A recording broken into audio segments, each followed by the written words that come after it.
സ്മരണയിലേ തീയായി നാവിൽ പടരാനായി ദൈവമിതാ തിരുവോസ്തിയായി രൂപം പ്രാപിച്ചണയുന്നു. തിരുരക്തത്തിൻ ശോണിമയായി നിന്നണയുന്നു. ഉള്ളിൽ തീയായെന്ന ദിവ്യകാരുണ്യച്ചൂടിൽ പാപത്തിൻ ശാപങ്ങളെരിയണം. സ്നേഹത്തിൻ തീനാളം പടരണം. ദിവ്യകാരുണ്യമേ ദൈവമേ, ദിവ്യകാരുണ്യമേ സ്നേഹമേ, ദിവ്യകാരുണ്യമായി എന്നെ തേടിയെത്തുന്ന ഈശോ അങ്ങേ ഞാൻ ആരാധിക്കുന്നു. ആനന്ദത്തോടുൾക്കൊണ്ടിടുന്നു. ദിവ്യകാരുണ്യമായി എന്നെ തേടിയെത്തുന്ന ഈശോ അങ്ങേ ഞാൻ ആരാധിക്കുന്നു. ആനന്ദത്തോടുൾക്കൊണ്ടിടുന്നു. പരിശുദ്ധ പരമ ദിവ്യകാരുണ്യത്തിന് അപ്പോൾ ഉടമ്പടിയിൽ നമ്മൾക്ക് ഉടമ്പടി എപ്പോഴും പുഷ്പിക്കുന്നത് ദൈവസ്നേഹത്തിലാണ്. അപ്പോൾ നിങ്ങൾ ടെക്നിക്കലായിട്ടും ഇങ്ങനെ സാങ്കേതികമായിട്ടും വിഷയങ്ങൾ ചെയ്താൽ അത് ഡ്രൈ ഉടമ്പടി എന്ന് പറയും. Dry covenant. നിങ്ങൾ പല ആൾക്കാരും ചെയ്യുന്നത് ഡ്രൈ കവനൻ്റാണ്. ഞാൻ എപ്പോഴും ഡ്രൈ കവനൻ്റ് എന്ന് പറയാം. എന്നാൽ ഡ്രൈ കവനൻ്റ് ഞങ്ങൾ കുർബാന ചൊല്ലുന്ന പട്ടക്കിടുന്ന മുമ്പ് ഡ്രൈ മാസം നടത്തി വരുന്നത്. കഴിഞ്ഞ പ്രാവശ്യം ഞാനത് പറഞ്ഞായിരുന്നു. ഇപ്പോഴും ഞാനത് പറയുകയാണ്. ഡ്രൈ മാസം എന്ന് പറഞ്ഞാൽ എന്താണ്? ഒസ്തി പിന്നൊക്കെ എടുത്തിട്ട് കുർബാനയുടെ പ്രാർത്ഥനകളൊക്കെ ചൊല്ലിക്കൊടുക്കും. പട്ടം കിട്ടിയിട്ടില്ല, അത് ചൊല്ലി പഠിക്കുകയാണ്. അതുകൊണ്ട് എന്താ പറ്റും? നമ്മൾ എത്ര വാഴ്ത്തിയാലും ഈ ഗോതമ്പ് അപ്പം ഈശോയുടെ ശരീരമായി മാറത്തില്ല. ചിലത് എത്ര ഉടമ്പടി രോഗികളെ കണ്ടാലും ദൈവസ്നേഹം വർക്കൗട്ട് ചെയ്യത്തില്ല. ഡ്രൈ കവനൻ്റാണ്. ദൈവസ്നേഹം ഇല്ലാതെ നിങ്ങൾ എന്ത് ഉടമ്പടി പ്രകാരം ആതുര സേവനങ്ങൾ ചെയ്താലും, കാര്യം ദൈവസ്നേഹം ഉണ്ടെങ്കിൽ അവസരം കാണുമ്പോൾ ദൈവമായിട്ട് തോന്നണം. അതാണ് എൻ്റെ ഭക്തി എന്ന് പറയുന്നത്. അതാണ് ഞാനെന്ന് പറയണത്. അല്ലെങ്കിൽ ഈശോക്ക് രോഗികളെ ശുശ്രൂഷിക്കണം എന്ന് പറഞ്ഞാൽ മതി. അങ്ങനെയല്ല, ഞാൻ രോഗിയായിരുന്നു എന്നാണ് പറയണത്. ദാറ്റ് മീൻസ് എല്ലാത്തിനുപരിക്ക് ദൈവത്തെ സ്നേഹിക്കാൻ പറഞ്ഞ ദൈവം തന്നെ സ്നേഹിച്ചിട്ട് ചില പറയുമേ ദൈവം എന്ത് സ്വാർത്ഥനാണ്, എല്ലാത്തിനേക്കാളും ഉപരി ദൈവത്തെ സ്നേഹിക്കാൻ പറഞ്ഞിരിക്കണം. ഇതൊരിക്കും നമുക്ക് വേറെ മനുഷ്യന് വേറെ പണിയൊന്നുമില്ല. യുക്തിവാദികളൊക്കെ പറയത്തില്ലേ ദൈവത്തെ സ്നേഹിക്കുക, ദൈവത്തെ സ്നേഹിക്കുക. അപ്പോൾ ദൈവത്തെ സ്നേഹിക്കുമ്പോൾ ആ സ്നേഹിക്കാൻ വേണ്ടി ജനങ്ങളെ നിർബന്ധിക്കണം ദൈവം എന്തൊരു സ്വാർത്ഥനാണ്. പക്ഷേ അതെന്താ സംഭവം? നമ്മൾ ദൈവത്തെ സമ്പൂർണ്ണമായി എല്ലാത്തിനേക്കാളും ഉപരി സ്നേഹിച്ച് കഴിയുമ്പോൾ അടുത്ത കൽപ്പന പറയും. എന്താണ്? ഞാൻ രോഗിയായിരുന്നു, ഞാൻ നഗ്നനായിരുന്നു, നിങ്ങളെന്നെ ഉടുപ്പിച്ചു. അപ്പം നഗ്നനും രോഗിയും പാവപ്പെട്ടവനും എന്ന് വെച്ച് കഴിഞ്ഞാൽ ജീവിത നിലവാരങ്ങളിൽ നിൻ്റെ ഒപ്പം നടന്നു കയറാൻ പറ്റാത്തവർ ആരുണ്ട്? അവർക്ക് നീ സഹായിക്കാൻ ചെല്ലുമ്പോൾ നിൻ്റെ ബന്ധുവാണോ, സ്വന്തമാണോ, ജാതിക്കാരനാണോ, സമുദായക്കാരനാണോ നോക്കും. അങ്ങനെ നോക്കരുത്. ഞാനാണെന്ന് കണ്ടാൽ മതിയെന്ന്. ശ്രുതിക്കട്ടെ.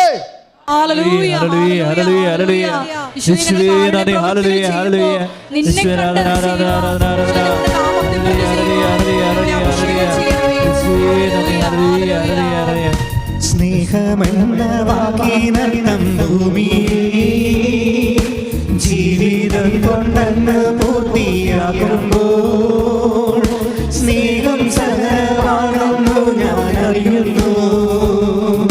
സ്നേഹം മരണമാണെന്നു ഞാൻ കാണുന്നു. സ്നേഹം ബലിയായി തീരുന്നു, ചങ്കും ചോരയുമേകുന്നു. സ്നേഹം കുർബാനയായി തീരുന്നു. സ്നേഹം കുരിശിൽ പൂർണ്ണമാകുന്നു. ദിവ്യകാരുണ്യമേ ദൈവമേ, ദിവ്യകാരുണ്യമേ സ്നേഹമേ, ദിവ്യകാരുണ്യമായി എന്നെ തേടിയെത്തുന്ന ഈശോ അങ്ങേ ഞാൻ ആരാധിക്കുന്നു. ആനന്ദത്തോടുൾക്കൊണ്ടിടുന്നു. ദിവ്യകാരുണ്യമായി എന്നെ തേടിയെത്തുന്ന ഈശോ അങ്ങേ ഞാൻ ആരാധിക്കുന്നു. ആനന്ദത്തോടുൾക്കൊണ്ടിടുന്നു. കർത്താവിൻ്റെ വചനം ഇങ്ങനെ തന്നെ. കർത്താവ് പറഞ്ഞു, ഞാൻ കർത്താവിൻ്റെ സ്നേഹം എന്താണ്? കർത്താവ് നേരത്തെ പറഞ്ഞിട്ടുണ്ട്, ഞാൻ ജാതിയോ മതമോ ബന്ധുവോ സ്വന്തമോ ഒന്നും നോക്കിയല്ല ആൾക്കാരെ സ്നേഹിക്കണമെന്ന്. അതെന്താ പറയുക? എനിക്ക് ഇഷ്ടമുള്ളവരോട് എനിക്ക് കാരുണ്യം കാണിക്കാം. അത് ഇഷ്ടത്തിൻ്റെ പേരിലാണ്, ജാതിയുടെ പേരിലല്ല, മതത്തിൻ്റെ പേരിലല്ല, സമുദായത്തിൻ്റെ പേരിലല്ല. ദൈവത്തിൻ്റെ കൃപയും അനുഗ്രഹവും നിനക്ക് ലഭിക്കുന്നത് ദൈവത്തിന് നിന്നോട് ഇഷ്ടം തോന്നുന്നതിൻ്റെ പേരിലാണ്. ഞാൻ പറഞ്ഞ മനസ്സിലാകുന്ന നിങ്ങൾക്ക്, ഈ ഉടമ്പടി എടുത്തിരിക്കുന്ന കക്ഷികളെ നിങ്ങൾക്ക് ഇത് വർക്കൗട്ട് ചെയ്യുമ്പോൾ ദൈവത്തിന് നിങ്ങളോട് ഇഷ്ടം തോന്നുന്നതെന്നാണ് ഈ പറഞ്ഞതിൻ്റെ അർത്ഥം. ക്ലിയർ അല്ലേ? വേറെ ഒന്നും ചിന്തിച്ച് കളി കയറേണ്ട കാര്യമില്ല. ഞാൻ നിങ്ങൾ പറഞ്ഞ് ഇത്രയും, അതായത് ഈ ഉടമ്പടി എടുത്തിരിക്കുന്ന കക്ഷികളോട് ദൈവത്തിന് ഇഷ്ടം തോന്നണം. എന്താ കാരണം? ഈ ദൈവസ്നേഹം രൂപപ്പെടുത്തി വന്നാൽ, അത് ഉടമ്പടി ബേസ്മെൻറ്റിലാണല്ലോ ദൈവസ്നേഹം നമ്മളിൽ രൂപപ്പെടുത്തി വരണത്. കാര്യം അത് ഭക്തിയിൽ അടിസ്ഥാനമാണ്. ഭക്തി ദൈവസ്നേഹത്താൽ ഒട്ടുന്ന വിഷയമാണെന്ന് സങ്കീർത്തനം 91:14 പറഞ്ഞില്ലേ? അപ്പോഴേ ഈ ഉടമ്പടിയിൽ ലക്ഷ്യം എന്താണ്? ദൈവസ്നേഹം വർദ്ധിപ്പിക്കുക. അപ്പോഴെന്ത് പറ്റും? നിനക്ക് ദൈവത്തിന് നിന്നോട് ഇഷ്ടം തോന്നും. കാര്യം ദൈവത്തിനെ സംബന്ധിച്ചിടത്തോളം വേറെ ഒരു ഗ്രൗണ്ടും ഇല്ല. എന്താണ്? എനിക്ക് ഇഷ്ടമുള്ളവരോട് അങ്ങനെ ഒരു വചനമുണ്ട്. എന്താ വചനം? സങ്കീർത്തനം റോമ 9:15 എടുത്ത് ശ്രദ്ധിക്കട്ടെ.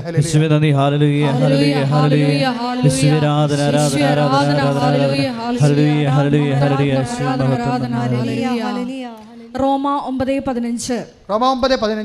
എനിക്ക് ദയ തോന്നുന്നവരോട്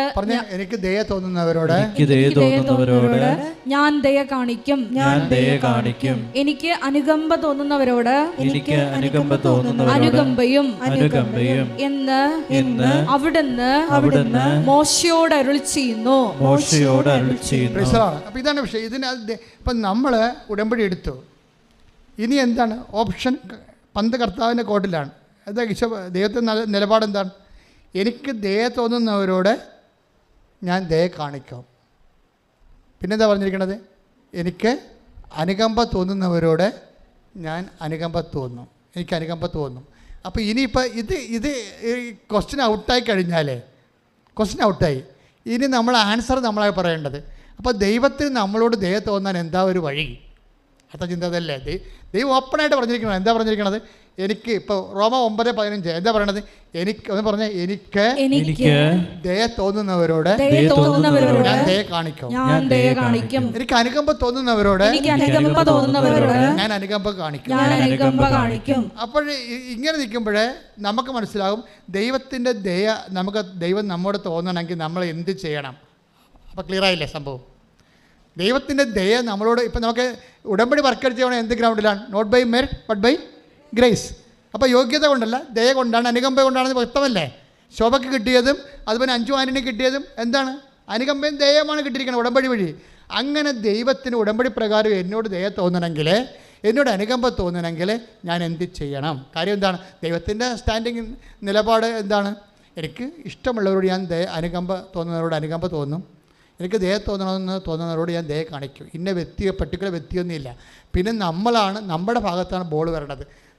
ബോൾ വന്നാൽ പിന്നെ എന്ത് ചെയ്യും? ദൈവത്തിൻ്റെ ദയ നമ്മളോട് തോന്നാൻ നമ്മൾ എന്ത് ചെയ്യണം? First question. അടുത്ത ക്വസ്റ്റ്യൻ അതല്ലേ? ഉടമ്പടി വർക്കൗട്ട് ചെയ്യണം ഇങ്ങനെയാണ്.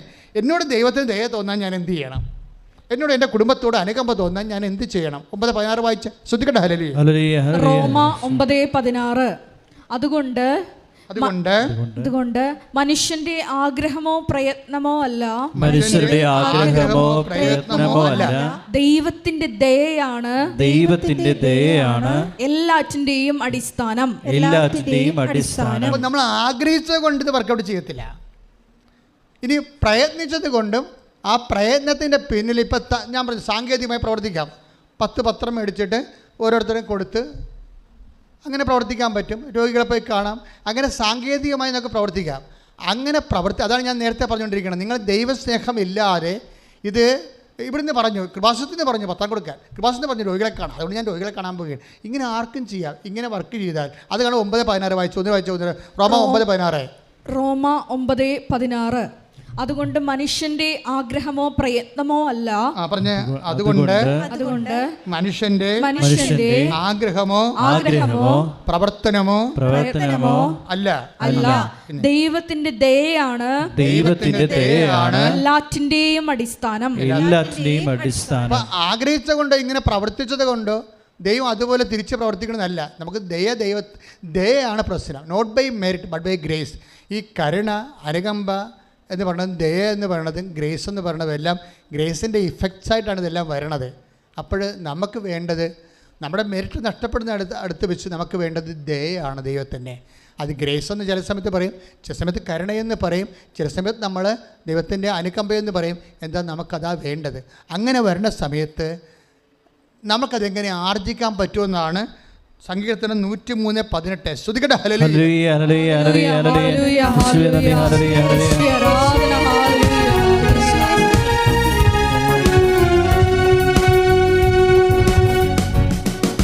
സ്നേഹം സഹനമാണെന്നു ഞാൻ അറിയുന്നു, സ്നേഹം മരണമാണെന്നു ഞാൻ കാണുന്നു. സ്നേഹം ബലിയായി തീരുന്നു, ചങ്കും ചോരയുമേകുന്നു. സ്നേഹം കുരിശിൽ പൂർണ്ണമാകുന്നു, സ്നേഹം കുർബാനയായിരുന്നു. ദിവ്യകാരുണ്യമേ ദൈവമേ, ദിവ്യകാരുണ്യമേ സ്നേഹമേ, ദിവ്യകാരുണ്യമായി എന്നെ തേടിയെത്തുന്ന യേശു അങ്ങേ ഞാൻ ആരാധിക്കുന്നു. ആനന്ദത്തോടും കൊണ്ടിടുന്നു. ദിവ്യകാരുണ്യമായി എന്നെ തേടിയെത്തുന്ന യേശു അങ്ങേ ഞാൻ ആരാധിക്കുന്നു. ആനന്ദത്തോടും കൊണ്ടിടുന്നു.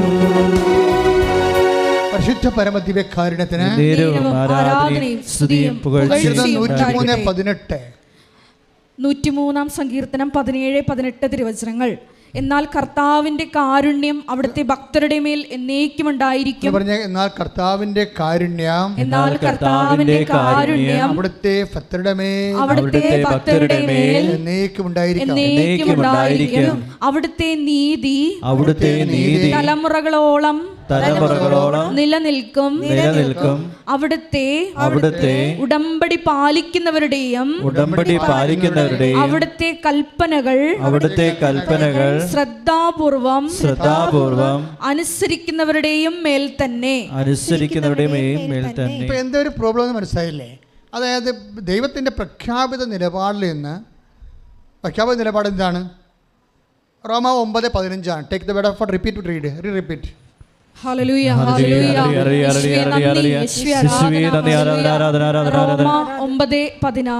റോമ 9:16. അതുകൊണ്ട് മനുഷ്യന്റെ ആഗ്രഹമോ പ്രയത്നമോ അല്ല, ദൈവത്തിന്റെ ദയയാണ് എല്ലാറ്റിന്റെയും അടിസ്ഥാനം.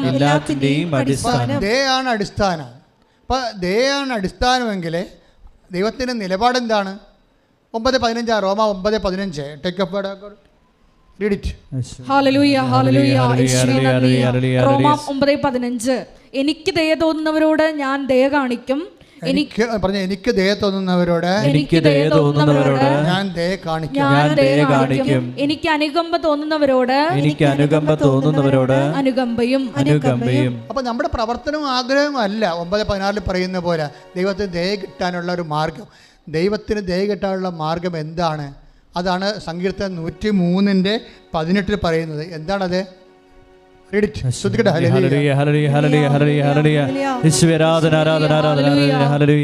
സങ്കീർത്തനം 103:17-18. എന്നാൽ കർത്താവിന്റെ കാരുണ്യം അവിടുത്തെ ഭക്തരുടെ മേൽ എന്നേക്കും ഉണ്ടായിരിക്കും. അവിടുത്തെ നീതി തലമുറകളോളം നിലനിൽക്കും. അവിടുത്തെ ഉടമ്പടി പാലിക്കുന്നവരുടെയും അവിടുത്തെ കൽപ്പനകൾ ശ്രദ്ധാപൂർവം അനുസരിക്കുന്നവരുടെയും മേൽ തന്നെ. സങ്കീർത്തനം 103:18 പറയുന്നുണ്ട്. എന്താ പറയണത്? കർത്താവിന് ഇപ്പോൾ റോമ 9:15 അനുസരിച്ച് ദൈവത്തിന് ഇഷ്ടമുള്ളവരോട് കരുണ കാണിക്കുന്നു, ഇഷ്ടമുള്ളവരോട് അനുകമ്പ കാണിക്കുന്നു പറഞ്ഞാലും കർത്താവിൻ്റെ കാരുണ്യം ആ ഇഷ്ടമുള്ളവരുടെ പട്ടികയിൽ ആരാണ് വരുന്നതെന്നാണ് സങ്കീർത്തനം 103:18 വരുന്നത്.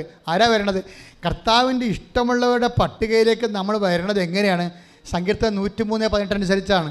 ഉടമ്പടി പാലിക്കുന്നവരുടെ മേലെ, ആ ഉടമ്പടി പാലിക്കണത് എങ്ങനെയാണ് പാലിക്കണത്?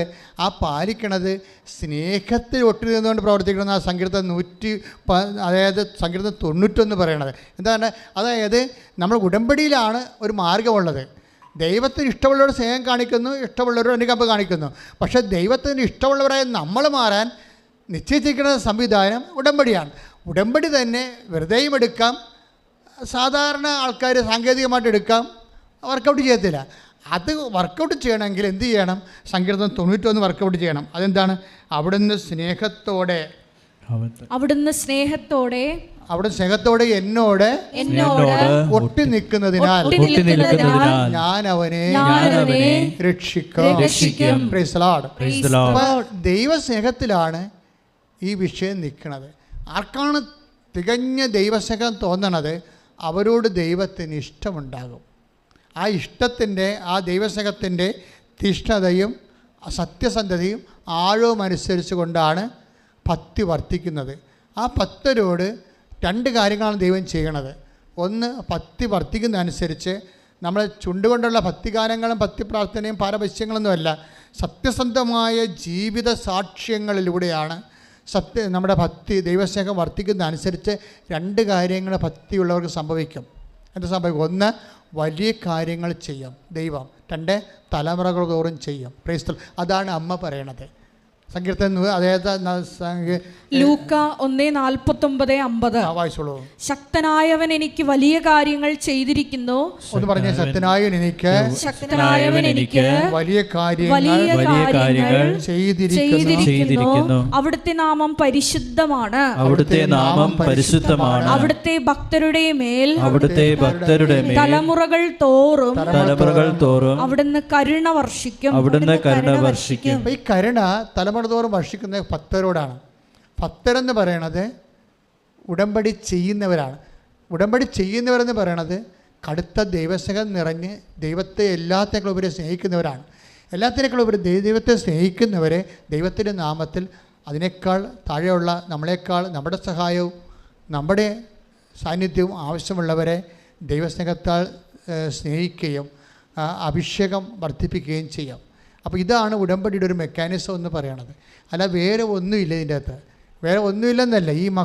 ഈ കാലഘട്ടത്തിൽ പറഞ്ഞിട്ട് ഈ ഏറ്റവും പ്രക്ഷുബ്ധമായൊരു കാലഘട്ടത്തിൽ മനുഷ്യൻ ഈ ലോകത്ത് നിരന്തരം എല്ലാ ദിവസവും സാക്ഷ്യം പറയുകയാണ്. എല്ലാ ദിവസവും കൃപാസനത്തിൻ്റെ ഒരു സാക്ഷ്യത്തിന് എന്തുകൊണ്ടാണ് ഇന്നലെ മേനിട്ട സാക്ഷ്യം 1.25 ലക്ഷം പേര് ഉടനെ കണ്ടത്? എന്തുകൊണ്ടാണ്? സാക്ഷി ഇടിപെട്ടായതുകൊണ്ടാണ്. ആ കാര്യം ഉടമ്പടി എന്ന് പറയുമ്പോൾ നിങ്ങൾക്ക് മനസ്സിലായില്ലേ? അത് നിങ്ങൾ പറയുന്ന പോലെ ഒരു പരസ്പര സമ്മതത്തെക്കാൾ ഉപരി അതിൻ്റെ ബയോളജി, അതിൻ്റെ പരിച്ഛേദങ്ങളൊക്കെ, അതിൻ്റെ ആന്തരിക ആത്മീയ ഘടനകളൊക്കെ ആഴമായ കാലഹരണപ്പെടാത്ത ദൈവത്തിൻ്റെ മനസ്സിൻ്റെ വെളിപാടുകളാണ്.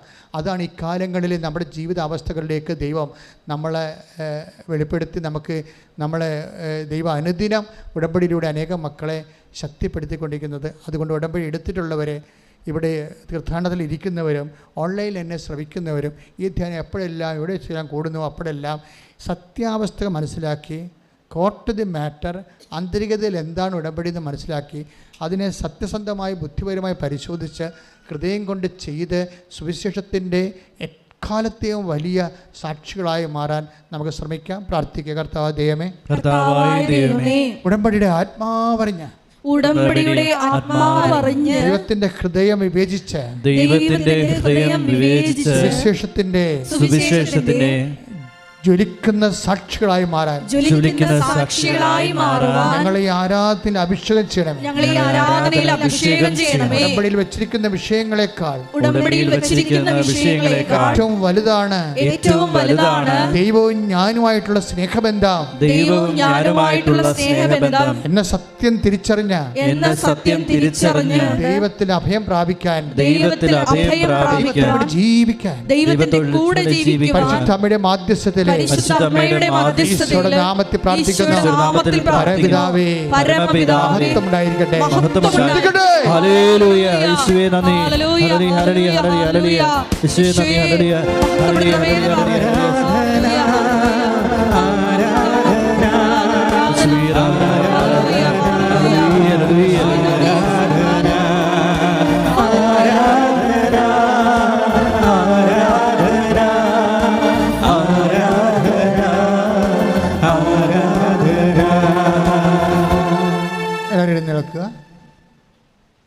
എല്ലാവരും എഴുന്നേൽക്കുക. രോഗസൗഖ്യ പ്രാർത്ഥനയുടെ സമയമാണ്.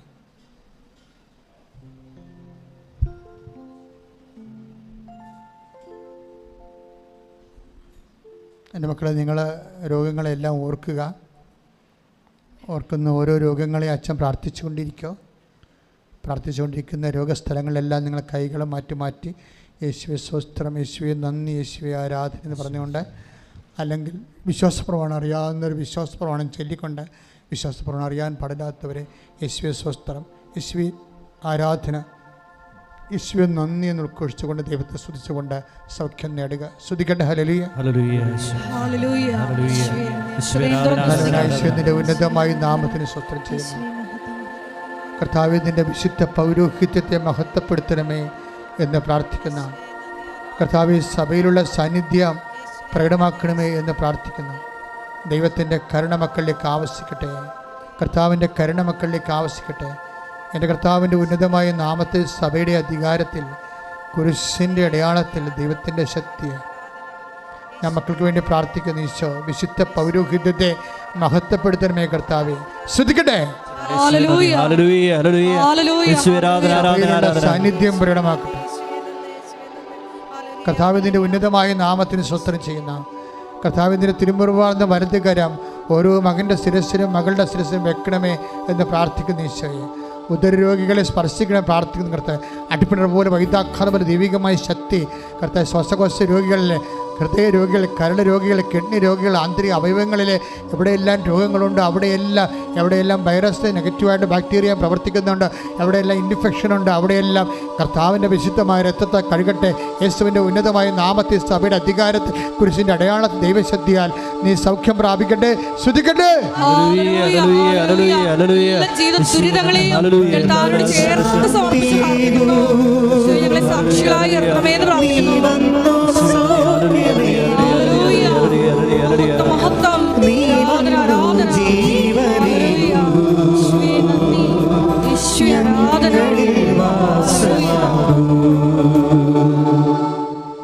സ്ത്രീകളും പുരുഷന്മാരുമായിട്ടും സ്ത്രീകളുമായിട്ടും പരസ്പരം തിരിഞ്ഞു നിന്ന് അഭിഷേക പ്രാർത്ഥന സമയിക്കുന്നതിൻ്റെ സമയമാണ്. ഈ സമയത്ത് ആത്മാവ് നിറയാനും ഉടമ്പടി സത്യസന്ധമായി ചെയ്യാനും കർത്താവിൻ്റെ കരുണയും ഭക്തിയും ദൈവസ്നേഹവും നിറയാൻ വേണ്ടി അച്ഛൻ പ്രാർത്ഥിക്കും. അതുപോലെ ജോലിയില്ലാത്തവർ, വീടില്ലാത്തവർ, വിവാഹം ഒത്തുവരാത്തവർ, മക്കളില്ലാത്തവർ, തെറ്റായ നടപടികൾ വെച്ച് അകപ്പെട്ടു പോയ മക്കൾ, അങ്ങനെ പോലെ ജീവിതത്തിൻ്റെ ദുരിതങ്ങളിൽ വഴിപോലും ഇല്ലാത്ത മക്കൾ, നടക്കാൻ വഴിയില്ലാത്തവർ പോലും ഉണ്ട്. അവരെല്ലാം സമർപ്പിച്ച് പ്രാർത്ഥിക്കും. നിങ്ങൾ ഉടമ്പടിയിൽ പരിശുദ്ധ അമ്മയുടെ മധ്യസ്ഥത ഈശോയ്ക്ക് ഏൽപ്പിച്ചിരിക്കുന്ന ഓരോ വിഷയങ്ങളും അച്ഛൻ ഇപ്പോൾ അനുസ്മരിച്ച് പ്രാർത്ഥിക്കുന്നതാണ്. പരസ്പരം തിരിഞ്ഞു നിൽക്കുക. സ്ത്രീകളായിട്ടും പുരുഷന്മാരായിട്ടും. 3 പുരുഷന്മാരും ആണുണ്ടെങ്കിൽ 3 പേരും ഒരുമിച്ച് പ്രാർത്ഥിക്കുക. 4 ഉണ്ടെങ്കിൽ 2 പേരുമായിട്ട് തിരിഞ്ഞു നിൽക്കുക.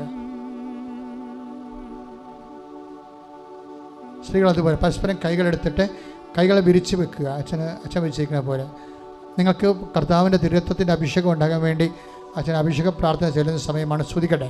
കർത്താവെ, കൈകളിലേക്ക്, ഈ പാവപ്പെട്ട കൈകളിലേക്ക്, ഞങ്ങളുടെ ഓരോരുത്തരെയും കൈകളിലേക്ക് കർത്താവെ, ഇത് അവരുടെ ശിരസ് വെക്കുമ്പോൾ ആത്മാവിൻ്റെ ശക്തി ഉണ്ടാകാൻ വേണ്ടി തിരുത്വത്തിൻ്റെ അഭിഷേകം നൽകാൻ പ്രാർത്ഥിക്കുക. അടിപ്പണ പോലെ വൈദാഖാനം പോലെ ദൈവികമായ ശക്തി മക്കളിലേക്ക് ആവശ്യിക്കാൻ ഇടയാകണം പ്രാർത്ഥിക്കുന്നു. ശ്രുതിക്കട്ടെ.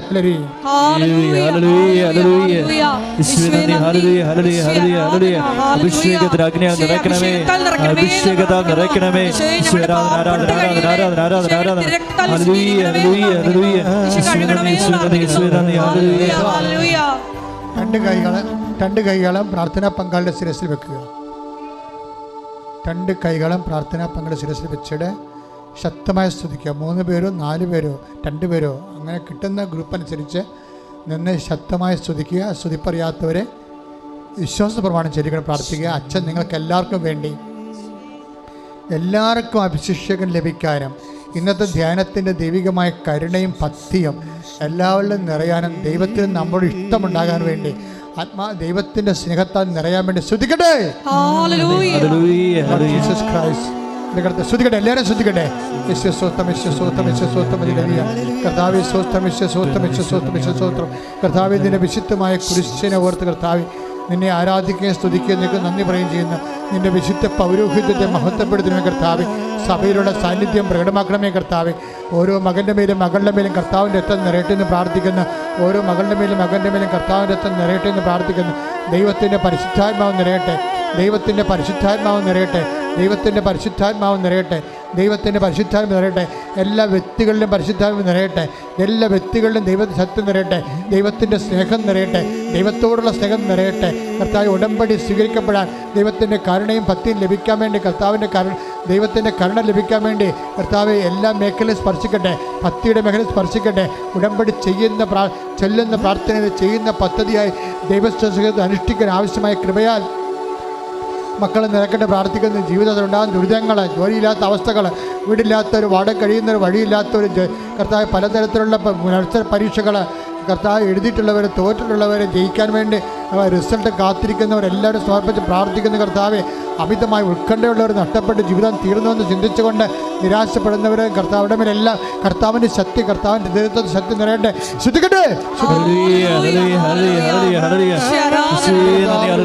നാമത്തിൽ സഭയുടെ അധികാരത്തിൽ കുരിശിൻ്റെ അടയാളത്തിൽ 36 വർഷം അർപ്പത്തിൽ കൃപാനുസത്യ കൃപാസ്ഥാനത്താരെ ജീവനോടെ പ്രത്യക്ഷപ്പെട്ട പരിശുദ്ധ അമ്മയുടെ മാധ്യസ്ഥത്തിൽ പിതാവിൻ്റെയും പുത്രൻ പരിശുദ്ധ നാമത്തിൽ ദൈവത്തിന് കൃപ നൽകട്ടെ, ദൈവത്തിന് കൃപ ചൊരിയട്ടെ, ദൈവത്തിന് കൃപ ചൊരിയട്ടെ, ദൈവത്തിന് കൃപ ചൊരിയട്ടെ, ദൈവത്തിന് കൃപ ചൊരിയട്ടെ, ദൈവത്തിന് കൃപ ചൊരിയട്ടെ. ഭാഷാവ് ശ്രദ്ധിക്കട്ടെ, ഭാഷാവർ പ്രാർത്ഥിക്കട്ടെ, പ്രാർത്ഥാവർ ശ്രദ്ധിക്കട്ടെ, പ്രാർത്ഥാവർ പ്രാർത്ഥിക്കട്ടെ, ശ്രദ്ധിക്കട്ടെ, ശ്രദ്ധിക്കട്ടെ. Hallelujah, hallelujah, hallelujah. യേശുവേ നന്ദി, യേശുവേ ആരാധന. Hallelujah, hallelujah. ഹല്ലേലൂയ, അഭിഷേകം ചെയ്യണമേ എന്ന് പ്രാർത്ഥിക്കുന്നു. Hallelujah, hallelujah, hallelujah. Hallelujah, hallelujah, hallelujah. യേശുവേ ആരാധന. Hallelujah, hallelujah. മഹത്വം, മഹത്വം. ആരാധന, ആരാധന. ഹല്ലേലൂയ. നീ വന്നു ശാന്തിയേകൂ, നീ വന്നു സൗഖ്യമേകൂ, നീ വന്നു ജീവനേകൂ, ഞങ്ങളിൽ വാസമാകൂ. നീ വന്നു ശാന്തിയേകൂ, നീ വന്നു സൗഖ്യമേകൂ,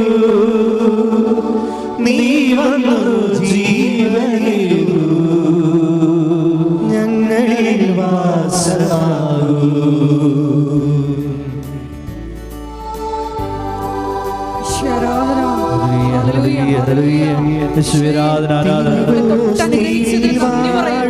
ശക്തിപ്പെടുത്തിയതിന് നന്ദി പറയുന്നു, സ്വന്തമാക്കിയതിന് നന്ദി പറയുന്നു. ഹല്ലേലൂയ. ഉരുകുന്ന ഹൃദയത്തിൻ നൊമ്പരങ്ങൾ കരതാരിലേകുന്നു ഞങ്ങൾ. നീ വന്നു ശാന്തിയേകൂ, നീ വന്നു സൗഖ്യമേകൂ, നീ വന്നു ജീവനേകൂ, ഞങ്ങളിൽ വാസമാകൂ. നീ വന്നു ശാന്തിയേകൂ, നീ വന്നു സൗഖ്യമേകൂ, നീ വന്നു ജീവനേകൂ, ഞങ്ങളിൽ വാസമാകൂ. എല്ലാവരും മുട്ട നിൽക്കുക.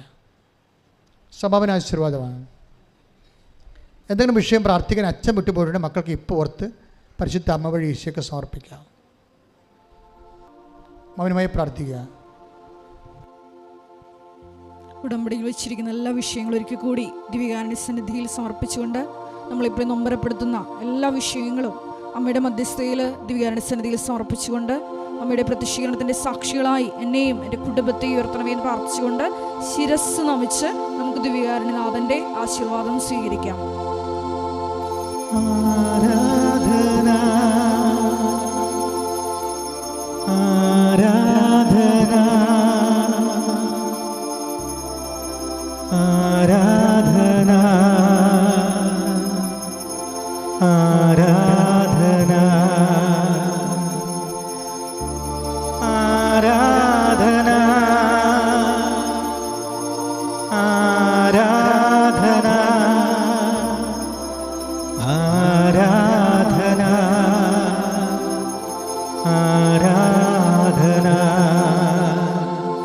പരിശുദ്ധ പരമാ ദിവ്യകാരുണ്യത്തിന് എന്നേരവും ആരാധനയും സ്തുതിയും പുകഴ്ചയും ഉണ്ടായിരിക്കട്ടെ. പരിശുദ്ധ പരമാ ദിവ്യകാരുണ്യത്തിന് എന്നേരവും ആരാധനയും സ്തുതിയും പുകഴ്ചയും ഉണ്ടായിരിക്കട്ടെ. പരിശുദ്ധ പരമാ ദിവ്യകാരുണ്യത്തിന് എന്നേരവും ആരാധനയും സ്തുതിയും പുകഴ്ചയും ഉണ്ടായിരിക്കട്ടെ. ആവേ ആവേ ആവേ മരിയ ആവേ ആവേ ആവേ മരിയ ആവേ ആവേ ആവേ മരിയ ആവേ ആവേ ആവേ മരിയ.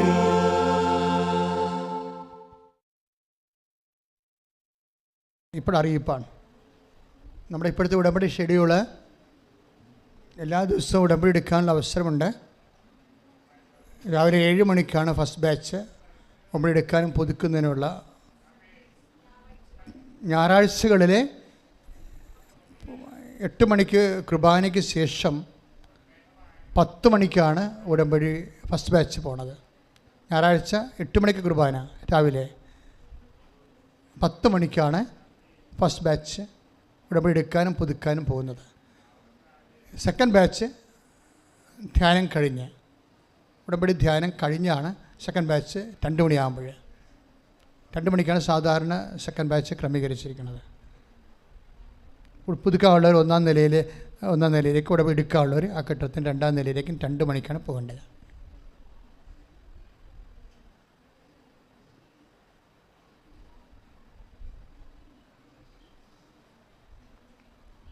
എല്ലാ ദിവസവും അച്ഛനിവിടെയുള്ള തിങ്കൾ, ചൊവ്വ, ബുധൻ, വ്യാഴാഴ്ചയും ഞായറാഴ്ചയും അച്ഛൻ ആരെയും കാണത്തില്ല. എല്ലാവർക്കും അറിയാവുന്ന കൊണ്ട് ഞാൻ ഇപ്പോൾ അനൗൺസ് ചെയ്യുന്നില്ല. ഇപ്പോൾ എല്ലാവരും വ്യാഴാഴ്ച ആയിരുന്നു, ആരും അച്ഛനെ കാണാൻ ആരും വരുന്നില്ല.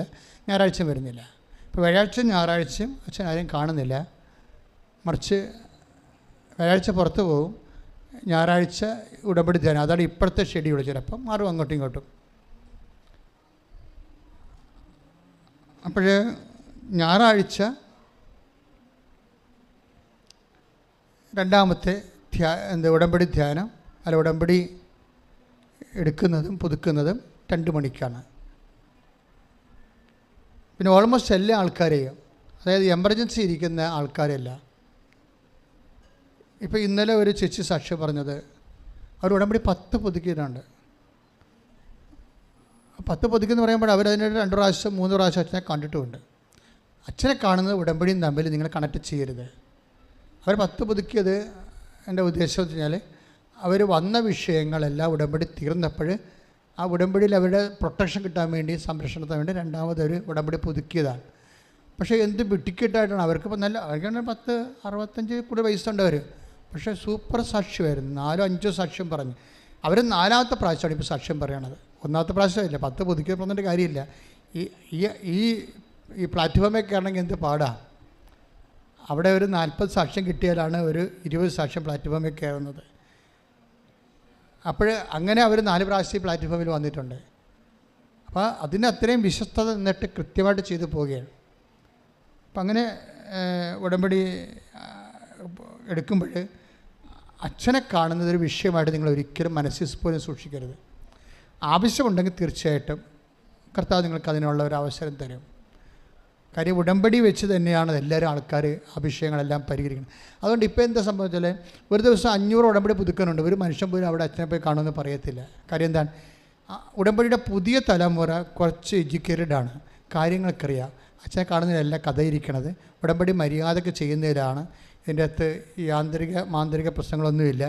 മര്യാദയ്ക്ക് വചനം ജീവിച്ച് സുവിശേഷം സാക്ഷിയായി കഴിയുമ്പോൾ ആർക്കായാലും ഒരു ജാതിയും മതം നോക്കാതെ ദൈവം അനുഗ്രഹിക്കും എന്നുള്ളതും നമ്മുടെ കാര്യം തീരുമാനം ഉണ്ടാകും. ഏറ്റവും വലിയ ദൈവസ്നേഹവും സുവിശേഷ സാക്ഷ്യമാണെന്നൊരു ഇപ്പോൾ എല്ലാവർക്കും തന്നെ പുതിയ ആൾക്കാർക്ക് 2017 ഉടമ്പടിത്തരുവാണ് ഈ അച്ഛനെ കാണാൻ വേണ്ടി ഓടി ഇറങ്ങുന്നത്. മറ്റുള്ളവരെല്ലാവരും പക്ഷേ എന്നാൽ സത്യം വെച്ചാൽ ഞാനിപ്പോൾ എല്ലാവരും കാണുന്നുണ്ട്. അതാണ് രസം. നിങ്ങൾക്ക് എമർജൻസിയാണ്, രേഖ ഉണ്ടായാൽ മതി, കള്ളത്തരമാകരുത് മാത്രമേ ഉള്ളൂ. നിങ്ങളുടെ വിഷയം എമർജൻസിയാണ്, അതേസമയം അർജൻസിയാണ്, പെട്ടെന്ന് നടക്കണം, വേറെ മാർഗ്ഗം ഇതിനില്ല. അങ്ങനെ പൊള്ളിപ്പഴുത്ത് ബന്ധം നേറിയ എല്ലാവരും ഒരു മനുഷ്യനും കാണാതെ പോകത്തില്ല. ചിലപ്പോൾ അവർക്കൊരു ബ്ലെസ്സിങ് കൊടുത്താൽ മതി, ചിലപ്പോൾ അവരുടെ വിഷയം കൊണ്ടത് മാതാവിൻ്റെ അടുത്ത് പറഞ്ഞാൽ മതി. കാര്യം അവർ ഉടമ്പടി നിൽക്കണതല്ലേ. ഞാനെന്തുകൊണ്ടാണ് നിങ്ങളോട് ഉടമ്പടിയിൽ സത്യസന്ധത പാലിക്കണമെന്ന് പറഞ്ഞ കാര്യം, ഒരു ഇഷ്യൂ ഉണ്ടായാൽ നിങ്ങളെ രക്ഷിക്കണ ഉടമ്പടിയായിരിക്കും. കാര്യം ഇപ്പം കേട്ട വചനമെല്ലാം കേട്ടില്ലേ, എല്ലാം ദൈവം ബ്ലെസ് ചെയ്യണതും ഓർക്കണതും ഇഷ്ടപ്പെടുന്നതും കരുണ കാണിക്കണതും ദയ കാണിക്കണതും ഉടമ്പടിയുടെ ബേസിലാണ്. അതുകൊണ്ടാണ് ഞാൻ നിങ്ങളോട് ഉടമ്പടി കറക്റ്റാക്കാൻ പറഞ്ഞത്.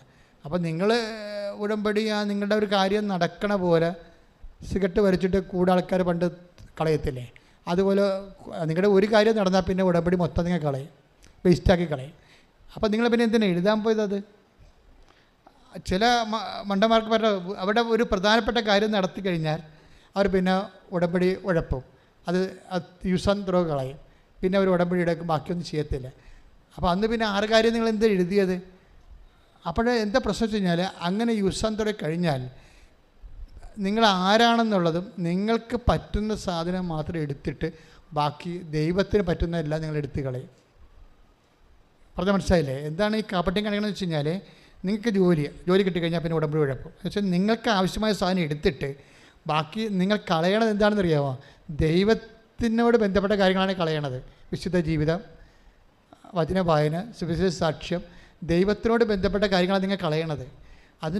അതിൻ്റെ പ്രത്യാഘാതം എന്ന് പറയണത്, നിങ്ങൾ ഇനിയും ഇവിടെ ജീവിക്കണ്ടേ, ഇനിയും പ്രശ്നങ്ങൾ ഉണ്ടാകത്തില്ലേ. അപ്പോൾ നിങ്ങൾ ഏത് മോന്തയും വെച്ച് നിങ്ങളിതൊക്കെ മറന്നു പോകും. ബൈബിളിൽ ഏറ്റവും വലിയ പ്രശ്നം ദൈവമൊന്നും മറക്കത്തില്ലെന്നുള്ളതാണ്. അപ്പോൾ പിന്നെ നിങ്ങൾ ഇവിടെ തന്നെ വരേണ്ടി വരിക, ദൈവത്തിൻ്റെ തന്നെ വരേണ്ടി വരികയില്ലേ. അപ്പോൾ വരുന്ന സമയത്ത് പണ്ടത്തെ കാര്യം വിഷയമാകും നിങ്ങൾക്ക്. അപ്പം അതുകൊണ്ട് വളരെ ശ്രദ്ധിച്ച് വേണം, ഉടമ്പടിയുടെ ഒരു അംശം പോലും കളയരുത്. കാലഘട്ടപ്പെട്ട് കഴിഞ്ഞാൽ ആ ഉടമ്പടി സ്റ്റോപ്പ് ചെയ്യാം നിങ്ങൾക്ക്. പക്ഷേ അതേസമയം തന്നെ അതിലെ വിഷയങ്ങൾ ഇപ്പോഴും നിലനിൽക്കുന്നുണ്ടെങ്കിൽ, ഒരു വിഷയം നടന്നെന്ന് പറഞ്ഞ് ബാക്കിയെല്ലാം കളഞ്ഞ്, കാര്യം ബാക്കിയെല്ലാം കളയണത് എന്താണ്? നിങ്ങൾക്ക് വിശുദ്ധ ജീവിതം നയിക്കാൻ ഇഷ്ടമില്ലാത്ത കൊണ്ടും കാര്യം കാണാൻ വേണ്ടി ദൈവത്തിനെ ഉപയോഗിക്കുന്നത് കൊണ്ടുമാണ്. അപ്പോൾ ഇങ്ങനെയുള്ള കാപട്യങ്ങളൊക്കെ ആത്മീയമായി വിവേചിക്കപ്പെട്ട് കഴിഞ്ഞാൽ നിങ്ങൾക്ക് ഭയങ്കര ദോഷമാണ് അവസാനം. ചില നിങ്ങളുടെ ഒരു ക്രെഡിബിലിറ്റി പോകത്തില്ല. ദോഷം എന്ന് പറയുന്നത് ഞാൻ ശാപമാണെന്ന് പറയുകയല്ല, ക്രെഡിബിലിറ്റി. ഇപ്പോൾ എനിക്ക് ദൈവത്തിന് നല്ല ക്രെഡിബിലിറ്റി ഉണ്ട്. എല്ലാ കാലങ്ങളിലും ദൈവത്തിനെ ഒപ്പിച്ച് തന്നെയാണ് പരമാവധി ജീവിച്ചിരിക്കുന്നത്. അല്പം തെറ്റിപ്പോയാൽ കണ്ണീരോടെ കർത്താവിൻ്റെ മുമ്പിൽ എപ്പോഴും മനസ്സാപ്പണം ചൊല്ലിക്കൊണ്ട് ചെല്ലും. എനിക്ക് അല്പം തെറ്റിപ്പോയാൽ അപ്പം ഞാൻ മനസ്സാപ്പണം ചൊല്ലും. അതിങ്ങനെ ആവർത്തിച്ച് ചെല്ലും. എൻ്റെ മനസ്സിന് തൃപ്തി വരുന്നവരെ ദൈവം എന്നോട് ആ വിഷയത്തിൽ നിരപ്പായെന്ന് തോന്നുന്നവരെ മനസ്സാപ്പണം ചൊല്ലിക്കൊണ്ടിരിക്കും. കാര്യം മനസ്സാപ്പണം ഒരു വല്ലാത്ത നോൻപ് കാലത്ത് ഏറ്റവും സൂപ്പറായിട്ട് ചെല്ലാവുന്ന ഒരു പ്രാർത്ഥനയാണ്. എൻ്റെ ദൈവമേ ഏറ്റവും നല്ലവനാണ്, എല്ലാത്തിനും പേര് സ്നേഹിക്കപ്പെടുക. അതെല്ലാം സത്യമായ കാര്യമല്ലേ. ഒക്കെ മക്കൾ മനസ്സിൽ സൂക്ഷിക്കുക. പരീക്ഷക്കാരെയും എല്ലാ രോഗികളെയും കാണും, പ്രധാനപ്പെട്ട എല്ലാ ഗുരുതര രോഗികളെ കാണും, പരീക്ഷക്കാരെ കാണും, കടമുള്ളവരെ കാണും, ജോലി ഇല്ലാത്തവരെ കാണും. പലരുടെയൊക്കെ ഉടമ്പടി എന്താ പ്രശ്നം? എൻ്റെ അടുത്ത് വരുമ്പോൾ ഒരു പ്രശ്നമുള്ളത്, ഈ അൾത്താരയിൽ ഇപ്പോൾ ജോലി ഇല്ലെന്ന് പറയുമ്പോൾ എനിക്ക് മനസ്സിലാകും. പക്ഷേ ഈ വരുന്ന കണ്ടാമൃഗം അമ്മനെയും കൊണ്ട് വരികയാണ്. ഇവൻ ഉടമ്പടി ഒന്നും ചെയ്തിട്ടില്ല. അതെനിക്ക് കാണുമ്പോൾ തലേ കൈ വെക്കുമ്പോൾ അറിയാം. ഞാൻ പറഞ്ഞു, നിനക്ക് ഉടമ്പടിയായിട്ട് എന്താ ബന്ധം? ഒരു ബന്ധവും ഇല്ല. അങ്ങനെ വരുമ്പോഴാണ് പ്രശ്നം. അമ്മയ്ക്ക് ഇവനെ സപ്പോർട്ട് ചെയ്യാൻ ഒരു പരിധിവരെ കഴിയത്തുള്ളൂ. ഇവന് ദൈവത്തിൻ്റെ തിരുസേനയും ഗ്രിപ്പില്ലാത്ത സാധനമാണ്. പട്ടിക്കാട്ടത്തിന് വില പോലും പണ്ടാരത്തിനില്ല. ഈ സാധനത്തെ മരിച്ചുകൊണ്ട് ആൾക്കാരെ വരുമ്പോൾ നിങ്ങൾ ശ്രദ്ധിക്കണം. അവനോട് ആദ്യം കാര്യം പറഞ്ഞ് മനസ്സിലാക്കണം, എടാ ഇത് ഉടമ്പടിയാണ്. ചിലപ്പോൾ ചെന്ന് എന്നെ സംബന്ധിച്ചിടത്തോളാണെങ്കിൽ എനിക്ക് ദൈവം എന്നെ ഇവൻ മോശക്കാരനെന്ന് പറഞ്ഞാൽ ചിലപ്പോൾ ഞാൻ അവനോടത് പറയും. എന്താ കാര്യം? ഇത് ആത്മാവിൻ്റെ പ്രശ്നമാണ്. ഇവിടെ വെച്ച് പോലും അവനോട് പറഞ്ഞില്ലെങ്കിൽ ജീവിതത്തിൽ ആരും അവനോട് പറയത്തില്ല. ഇപ്പോൾ പല ഇടവക അച്ഛൻ വികാരിച്ചന്മാരോട് നിങ്ങൾക്ക് ഭയങ്കര കമ്പനിയാണ്, അച്ഛന്മാരാണെങ്കിൽ പുതിയ അച്ഛന്മാരാണെങ്കിൽ എല്ലാവരുടെയും തലയിലും തോളയും കൈയിട്ട് നടക്കുകയാണ്. എന്നാൽ ഈ പണ്ടാരത്തിനോട് എപ്പോഴും അവൻ്റെ വിശുദ്ധ ജീവിതത്തെക്കുറിച്ച് ചോദിക്കത്തില്ല. അതാണ് പ്രശ്നം വരണത്. അത് കാരണം അവൻ്റെ കുടുംബപ്രാർത്ഥന പോലും ഇല്ല. അപ്പം അതുകൊണ്ട് നിങ്ങളെപ്പോഴും ശ്രദ്ധിക്കണം. നമ്മൾ ജീവിക്കുന്ന ദൈവത്തെയാണ് അപ്രോച്ച് ചെയ്യുമ്പോൾ, മകനെയും മകളെ കൊണ്ടുവരുമ്പോൾ നിങ്ങൾക്ക് ആദ്യം തന്നെ അവനെ ആ ഉടമ്പടിയുമായിട്ട് അവനെ ഒരു ലിങ്കാക്കി എടുക്കണം. അവനെ ശാസിക്കാൻ വളർക്കണമെന്നല്ല, ആ ഉടമ്പടിയിൽ അവനൊരു പങ്കാളിത്തം കൊടുക്കണം. അപ്പം ഞാൻ അമ്മയോട് ചോദിച്ചാൽ, അമ്മ ഇവന് ഉടമ്പടിയായിട്ട് എന്താ ബന്ധം എന്ന് വെച്ചാൽ അമ്മയ്ക്ക് പറയാൻ കഴിയണം. അവൻ രോഗികളെ കാണാൻ പോകുന്നുണ്ട്, എൻ്റെ കൂടെ പ്രത്യക്ഷീനെ പ്രാർത്ഥന ചെല്ലുന്നുണ്ട്, അങ്ങനെ പറയണം. അങ്ങനെ പറയാത്തവരെ ഇവിടെ കൊണ്ടുവന്നാൽ എന്തുമാത്രം ശരിയാകുമെന്ന് അറിയത്തില്ല. അതിലേക്കുള്ള അമ്മ അത്രയ്ക്ക് ടോപ്പ് ദൈവതിരുസന്നിധി പിടിപാടുള്ള ആളായിരിക്കണം. അമ്മ നല്ല പരിശുദ്ധ പ്രവർത്തനമൊക്കെ ചെയ്ത് കർത്താവിന് വേണ്ടി ജീവിച്ചിട്ടുള്ള ആളാണെങ്കിൽ ഏത് നരകത്തിൽ കിടക്കുന്ന പിശാചിന് വേണ്ടിയും ഇവർക്ക് ഈ അപ്പനെയും അമ്മയ്ക്ക് ഗ്രിപ്പുണ്ട്. കാര്യം 10 തലമുറകൾ സഹായിക്കുന്ന അമ്മ ഇപ്പം നമ്മൾ കേട്ടതല്ല വചനം. 10 ദൈവത്തിൻ്റെ ഭക്തനാണ്, ഭക്തയാണ് ദൈവത്തെ. ഭക്ത എന്ന് പറയുമ്പോൾ പത്തുകാലം പാടി വാവാ യേശുനാഥ പാടി നടക്കുന്ന പാട്ടിൻ്റെ കാര്യമല്ല പറയണത്. ജീവിക്കണത്, ഭക്തി ജീവിക്കണതാണ് ഉടമ്പടി, അല്ല ഭക്തി പാടണമല്ല. അങ്ങനെ ഒരാളാണ് നീ. എല്ലാം ദൈവത്തിന് ഒപ്പിച്ചാണ് ജീവിക്കണമെങ്കിൽ നിനക്ക് മധ്യസ്ഥ പവറുണ്ട്. ഇപ്പോൾ സ്വാഭാവികമായിട്ട് ഈ മകന് ദൈവത്തിന് വാഗ്ദാനമുണ്ട്, എൻ്റെ ഭക്തരുടെ മേൽ എൻ്റെ കാരുണ്യം തലമുറകൾ തുറന്ന സന്താനങ്ങൾക്കും പേരക്കിടങ്ങൾക്കും കിട്ടുമെന്ന് എൻ്റെ അർത്ഥം. അപ്പനും അമ്മയും അപ്പം മക്കൾക്ക് വേണ്ടി പ്രാർത്ഥിക്കുമ്പോൾ നിങ്ങൾ ചെയ്യേണ്ടത് ദൈവത്തിൻ്റെ ഭക്തരായി മാറണം. ഭക്തിഗാനം പാടിയിട്ട് വിറച്ചും തുല്യം ക്രിസ്തക്കം എന്നൊക്കെ പറഞ്ഞ് ഭാഷാപര പ്രാർത്ഥന ചെല്ലുന്ന അഭ്യാസികളല്ല, ആത്മീയ അഭ്യാസങ്ങളൊന്നും ഇല്ല ഇതിൻ്റെ അകത്ത്. മര്യാദക്ക് സുവിശേഷം സാക്ഷ്യം വഹിക്കണം. കർത്താവിൻ്റെ ഈശോ എനിക്ക് വേണ്ടിയാണ് മരിച്ചത്, അതുകൊണ്ട് മരിക്കാൻ പറ്റിയ പരിവരെ ഞാൻ കർത്താവിന് വേണ്ടി തയ്യാറാണെന്നുള്ള ദൈവസ്നേഹം ഉണ്ടാകണം. അങ്ങനെയാണ് നിങ്ങൾ ഭക്തരായി മാറുന്നത്. അങ്ങനെയാണ് നിങ്ങൾക്ക് ആർക്ക് വേണ്ടി മധ്യസ്ഥം വഹിക്കാം. അപ്പം ഞാൻ നിങ്ങളോട് ഇതിൻ്റെ വെയർ അബൌട്ട്സ് ഒന്ന് പറഞ്ഞതേ ഉള്ളൂ മക്കളെ. അതുപോലെ തന്നെ പ്രൊഫഷണൽസ്, പരീക്ഷക്കാരെന്ന് പറയുമ്പോൾ പ്രൊഫഷണൽസ്, ജോലി കിട്ടാൻ സാധ്യതയുള്ള പരീക്ഷയാണ്. ഇവിടുന്ന് പോയാൽ പരീക്ഷ എഴുതിയാൽ ജോലി കിട്ടാൻ, അതാണ് പ്രൊഫഷണൽസ് എന്ന് പറയുന്നത്. അവരെല്ലാവരും അച്ഛൻ ഈസി ആയിട്ട് കാണും. കുടുംബം രക്ഷപ്പെടാൻ വേണ്ടിയാണ് അങ്ങനെ കാണുന്നത്. പിന്നെ നിങ്ങളുടെ പ്രായത്തിൻ്റെ ഒരു ഗുണമുണ്ട് നിങ്ങൾക്ക്. കാര്യം തലമുറകളെ വിശ്വാസത്തെ നിലനിർത്തുക എന്നുകൂടി ഒരു ഉത്തരവാദിത്വമുണ്ട്. കാര്യം ഈ പരീക്ഷക്കാരെല്ലാം 10-23 വയസ്സുള്ള പാർട്ടിയാണ്. അവരൊന്ന് പ്രാർത്ഥിച്ച് അവരൊന്ന് പിക്കപ്പ് ചെയ്തെടുത്ത് അവർക്ക് 2-3 കൊല്ലം കഴിയുമ്പോൾ കല്യാണമാകും. അവരെ കുഞ്ഞുങ്ങളെ വിശ്വാസത്തിലും വിദ്യാഭ്യാസത്തിലും വളർത്തിയെടുക്കും. അതൊക്കെയാണ് എൻ്റെ ഉദ്ദേശങ്ങൾ. ചെറുപ്പക്കാരെ കാണുന്നത് കൊണ്ടുള്ള ഉദ്ദേശം അതാണ്. ചെറുപ്പക്കാർക്ക് ജോലിയില്ല, അവർക്ക് കുടുംബത്തിൽ ഗതികേടാണെന്നൊക്കെ പറഞ്ഞാൽ കൃപാസം നല്ല ഉടമ്പടിക്കാരാണ്, മുൻതൂക്കം കൊടുക്കും. അവർക്ക് ഒത്തിരിയേറെ കടമ്പകളില്ല. ആ ഉടമ്പടി എടുത്ത് അവർക്കൊരു സീരിയസ് ആവശ്യമുണ്ടായാൽ യൂത്തിനെ മാനിക്കും. ആ മാനിക്കുന്നതിൻ്റെ ഉദ്ദേശം നിങ്ങൾ കുടുംബ പ്രാർത്ഥന റീസെറ്റ് ചെയ്യണം, നിങ്ങളുടെ കൗതാസ്യ ജീവിതം നിങ്ങൾ റീസെറ്റ് ചെയ്യണം. അതുപോലെ തന്നെ നിങ്ങൾ സുവിസാക്ഷ്യമാണ്. നിങ്ങൾ കല്യാണം കഴിക്കുമ്പോൾ കുഞ്ഞുങ്ങളെ ആവശ്യത്തിന് പ്രസവിക്കണം, ആവശ്യത്തിന് കുഞ്ഞുങ്ങൾക്ക് നല്ല വേദപാഠം കൊടുക്കണം, ദൈവത്തിന് വേണ്ടി അവരെ വളർത്തണം. അതിനുവേണ്ടിയാണ് ഞാൻ യൂത്തിനെ കാണുന്നത്. ആ ഒരു ഉദ്ദേശത്തിലാണ് ഞാൻ നിങ്ങൾക്ക് കൂടുതൽ മുൻഗണന തരണത്. അപ്പം നിങ്ങളത് ഓർക്കണം. അല്ലാതെ നിങ്ങളെ പരീക്ഷ ജയിച്ചിട്ട് എനിക്കെന്തിനാ, ക്രിസ്തുവിനെ നോക്കിക്കണ്ടിട്ടാണ് ഞാനതൊക്കെ ചെയ്യണത്. കാര്യം എൻ്റെ ആരോഗ്യത്തിന് കൂടുതൽ കാര്യം ഞാൻ പണിയെടുക്കുന്നുണ്ട്. അപ്പോൾ അതുകൊണ്ട് നിങ്ങൾ ചെയ്യണ കാര്യങ്ങൾ വൃത്തിയായിട്ട് ചെയ്യാൻ ശ്രദ്ധിക്കുക.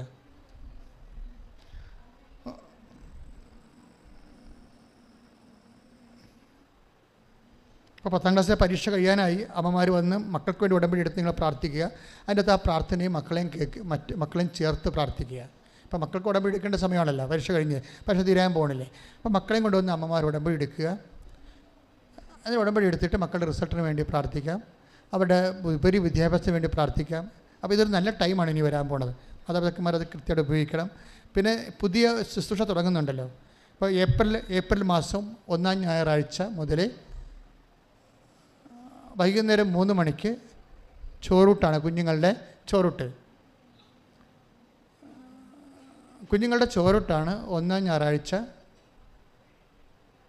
3 മണിക്ക് 3 മണിക്ക് ചോറൂട്ട്, 4 മണിക്ക് ആദ്യ അക്ഷരം കുറിക്കണത്. അപ്പോൾ അവർ മാതാപിതാക്കന്മാരെന്ന് ഉടമ്പടി എടുത്തിരിക്കണം. പണ്ടിവിടെ ഗർഭിണികൾക്ക് പ്രത്യേക പ്രാർത്ഥന ഉണ്ടായിരുന്നു, അതിനെ റീസ്റ്റാർട്ട് ചെയ്യാം. കാരണം ഗർഭിണികൾ നമ്മൾ ഏറ്റവും കൂടുതൽ ആദരിക്കപ്പെടേണ്ട ഒരു കാലമാണ്, ഏറ്റവും കൂടുതൽ പ്രാർത്ഥന ആവശ്യമുള്ള കാലമാണ്. അതുകൊണ്ട് അത് റീസ്റ്റാർട്ട് ചെയ്യുക. അത് റീസ്റ്റാർട്ട് ചെയ്യുമ്പോൾ പറയാം. കാര്യം ടൈം നോക്കണം. ഇപ്പോൾ എല്ലാ ദിവസവും ശുശ്രൂഷയിലല്ലേ, ആ കാലിലൊക്കെ നല്ല മന്ത് പോലെ നീരുണ്ട് നിൽക്കണ കാരണം.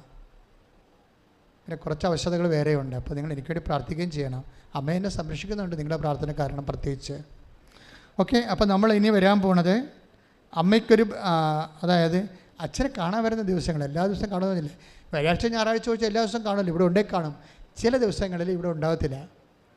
കാര്യം രൂപദേവ സംബന്ധമായ സഭാ സംബന്ധമായ കാര്യങ്ങൾക്ക് വേണ്ടി പുറത്തു പോകും. അപ്പോൾ അത് നേരത്തെ അറിയാൻ പറ്റും. 9447285400 വിളിച്ചാൽ അറിയാൻ പറ്റും. അത് നേരത്തെ വിളിച്ചുകൊണ്ടിരിക്കണം. അവിടെയാണ് എല്ലാവരും വിളിക്കണത്. വിളിച്ച് ഉറപ്പ് വരുന്നത് അച്ഛൻ ഇവിടെ വന്നിട്ട് തിങ്കളാഴ്ച വരാമെന്ന് പറഞ്ഞിട്ടുണ്ടല്ലോ. അച്ഛൻ വന്നപ്പോൾ അച്ഛൻ ഇല്ലല്ലോ എന്ന് പറഞ്ഞൊരു കാര്യമില്ല. വരാൻ ഉദ്ദേശിക്കുന്നത് അച്ഛനെ കാണാൻ നിർബന്ധമുള്ളവർ വിളിച്ച് ചോദിക്കേണ്ടി വരും.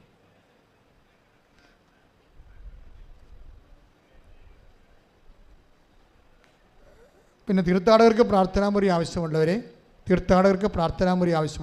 ഒരു വർഷം 4 ദിവസം ഫ്രീ ആയിട്ട് കിട്ടും. പ്രാർത്ഥനാമുറി എന്ന് വെച്ച് കഴിഞ്ഞാൽ ഒരു പ്രാർത്ഥിക്കാൻ വേണ്ടിയുള്ള നമ്മുടെ ചാപ്പലല്ലേ ഉദ്ദേശിക്കുന്നത്. അതൊരു സമുച്ചയമാണ്. 3 നിലയുള്ള 120ഓളം മുറികളുള്ള ഒരു സമുച്ചയമാണ്. എല്ലാ സംവിധാനങ്ങളും സൗകര്യമുള്ള ഒരു മുറി നിങ്ങൾക്ക് ഇവിടെ താമസിക്കണം 4 ദിവസം എന്ന് വെച്ചാൽ മുറി നിങ്ങൾക്ക് തരും, ഫ്രീ ആയിട്ട് തരും, 5 വർഷം തരും. അത് സ്കീമാണ്. അപ്പോൾ അതിന് വിളിക്കേണ്ടത് 9447696815 നമ്പറിൽ വിളിച്ചാൽ അതിൻ്റെ വിശദാംശങ്ങൾ കിട്ടും. മിഷണറീസ് ഓഫ് മെരീൻ അപ്പാരിഷൻസ് കൃപാസനത്തിൽ ചേർന്ന് ശുശ്രൂഷ പങ്കെടുത്ത് 3 മാസമോ 6 മാസമോ 1 വർഷമോ ഇവിടെ മാതാവിനോട് ശുശ്രൂഷ ചെയ്യാൻ ആഗ്രഹമുള്ളവർ 8221297511 നമ്പറിൽ വിളിക്കുക. അത് വാട്സപ്പ് നമ്പറാണ്. 2 ചൊവ്വാഴ്ചകളിൽ തമിഴ് ഉടമ്പടി ഉണ്ടായിരിക്കും. കൃപാസനം പത്രം 14 ഭാഷയിലുണ്ട്. യൂറോപ്യൻ ഭാഷയിൽ 3 ഭാഷ, ഇറ്റാലിയൻ, സ്പാനിഷ്, ഇംഗ്ലീഷ്, ബാക്കി ഇന്ത്യൻ ഭാഷകളിൽ. അപ്പോൾ ആ സ്ഥലങ്ങളിലേക്ക് പോകുന്നവർ ആ ഭാഷാ പത്രമാണ് വാങ്ങിച്ചുകൊണ്ട് പോകേണ്ടത്. ലോകത്തിൽ എവിടെ ഇരുന്നും ആ പരിശുദ്ധ അമ്മയുടെ മുമ്പിൽ നിങ്ങളുടെ പ്രാർത്ഥനാ നിയോഗങ്ങൾ സമർപ്പിച്ച് പ്രാർത്ഥിക്കാൻ ലൈറ്റേക്ക് ആൻഡ് പേർ റിക്വസ്റ്റ് ഇടുക. www.kripasanamariashrine.com.